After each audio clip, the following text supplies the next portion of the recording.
এখনো মনে হয় হয়তো সে আসবে, আমাকে ডাকবে। সে আমাকে দোস্ত বলে ডাকতো, তো আমার কাছে মনে হয় যে সে আমাকে এসে ডাকবে যে দোস্ত মাহদি কোথায় আছো। 2022-এর 9 ডিসেম্বর আমার সাথে তার শেষ সাক্ষাৎ হয়েছিল। আমি কাশিমপুর কেন্দ্রীয় কারাগারে গিয়েছিলাম বিদায় নিতে, কারণ আমি আমেরিকা চলে আসবো দেখে। সে খুব খুশি ছিল যে আমি এখানে একটা ইউনিভার্সিটিতে পড়াশোনার জন্য আসতেছিলাম। তাই আমি কখনোই ভাবিনি তার সাথে আমার শেষ দেখা ছিল এটা।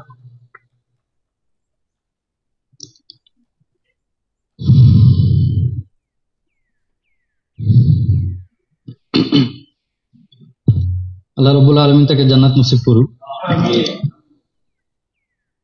তার সে মৃত্যুবরণ করেছে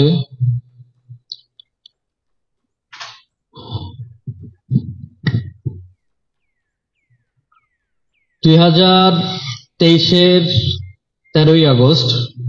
সে বলা হয় সে হার্ট অ্যাটাক করেছিল। তাকে কাশিমপুর কেন্দ্রীয় কারাগার থেকে হার্ট অ্যাটাকের কথা বলে কাশিমপুরের গাজীপুরের একটি হাসপাতালে নিয়ে যাওয়া হয়। দুঃখিত, আমি এখন হাসপাতালের নামটা সঠিক মনে করতে পারছি না।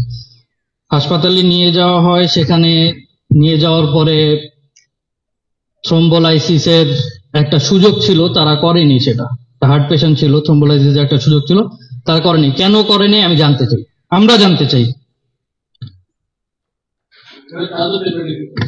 Tajuddin medical college, right. তো থ্রোম্বোলাইসিস করার সুযোগ ছিল, তারা করে নাই, বরঞ্চ তারা ঢাকায় পাঠানোর জন্য প্রেফার করেছে। ওখানে গাজীপুরে আমার জানা মতে বা আমাদের জানা মতে একটা ভালো হসপিটাল ছিল, শেখ হাফিজাতুন নেসা এরকম নামের কোন একটা হসপিটাল ছিল, যেখানে ভালো মানের সিসিইউ ছিল, ক্যাথ ল্যাব ছিল, পিসিআই করা যেত। এখানে ওই সুযোগ ছিল, তারা ওখানে নেয়নি, তারা পিজি হাসপাতালে পাঠিয়ে।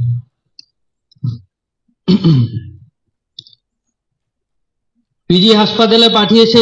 সে যে অ্যাম্বুলেন্সে আসেছে, সেই অ্যাম্বুলেন্সও আইসিইউ নাই। সে অ্যাম্বুলেন্স মধ্যে সাধারণ অ্যাম্বুলেন্সে একজন হার্টের পেশেন্টকে এভাবে বসিয়ে আনা হয়েছে এত ঘন্টা ধরে।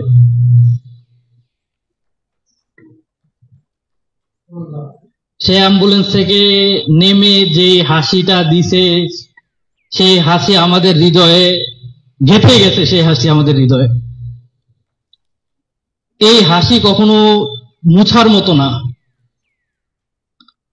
আমার পরিবারের সবাই এই জায়গায় উপস্থিত ছিলেন।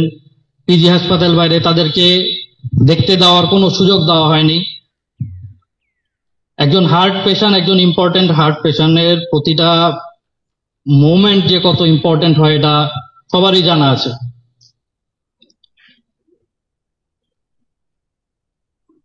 সে সেরকম কোনো ট্রিটমেন্টই পায়নি।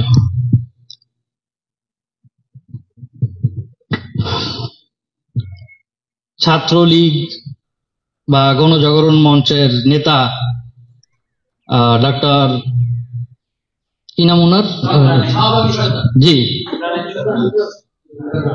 ওনার ওনার ওনার কথায় ওনারা মিটিং এ নাকি এইভাবে বলা হয়েছিল যে তাদের সবই ঠিক আছে। তো একা এক ছাত্র লীগ বা এরকম নেতা দিয়ে তো এই মিটিং সম্ভব না, তাই না? এত বড় একজন মানুষের ইয়ে তো সম্ভব না এইভাবে। তো এর বিচার আমরা চাই, এর তদন্ত আমরা চাই যাতে হয়। আমি আর কথা বাড়াবো না, শেষ কথা একটু কি বলবো যে আজকে শহীদ আল্লামা দেলোয়ার হোসেন সাঈদী রহমতুল্লাহ আলাইহির স্মৃতিচারণ করছি আমরা তার জন্য দোয়া করছি। এই দোয়া যেন এখানে থেমে না যায়। আগামী প্রজন্ম যাতে তার সম্পর্কে জানতে পারে, আগামী প্রজন্ম যাতে জানতে পারে কোরআনের পাখি ছিল, যে কোরআনের প্রচারের জন্য নির্যাতিত হয়েছে। আগামী প্রজন্ম যাতে জানতে পারে এমন এক কোরআনের পাখি ছিল, যে কোরআনের বাণী বলতে কারো রক্তচক্ষু ভয় করতেন না। আগামী প্রজন্ম যাতে জানতে পারে একজন মুফাসসিরে কোরআন ছিল, যাকে কাফের মুশরিকরা ভয় পেয়ে বন্দী করেও ক্ষান্ত হয়নি, বরং তার মৃত লাশকে ভয় করে তার জানাজা ঠিক মতো দিতে দেয়নি।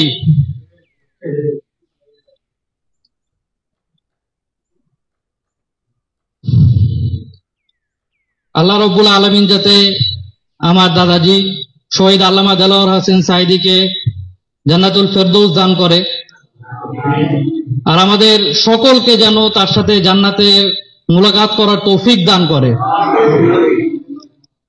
আমি মাহদী হোসেন সাঈদী আমার পরিবারের জন্য, আমার দাদার জন্য আপনাদের সকলের কাছে দোয়া চাচ্ছি, আমি যেন তার আদর্শে চলতে পারি,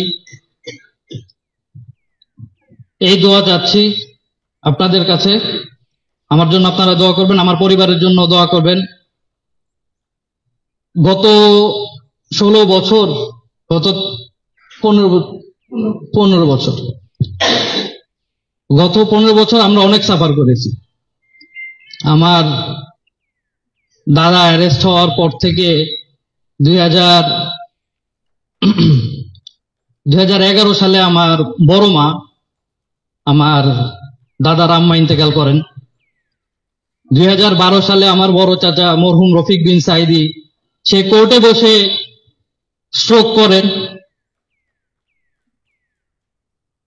2017 সালে আমার দাদার ছোট ভাই হুমায়ুন কবির সাঈদী সে ইন্তেকাল করেন।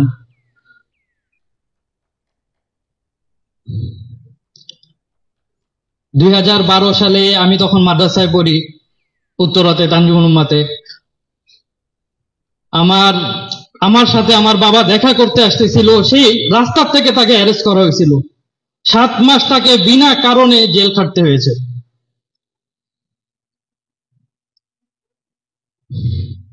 2019 সালে আমার সেজ চাচা মাসুদ সাঈদীকে অ্যারেস্ট করা হয়েছে। আমাদের কোন রকম কোনো ব্যবসা চাকরি কোনো কিছুতে অংশগ্রহণ করার কোনোভাবেই কোনো উপায় ছিল না, আমাদের লাইসেন্স রিনিউ করে দেওয়া হয় নাই। আমরা ক্লাস করতে বাইরে যাব, আমাদের বাবা মা তারা চিন্তায় থাকতো যে আমরা সহি সালামতে বাসায় ফিরবো কিনা।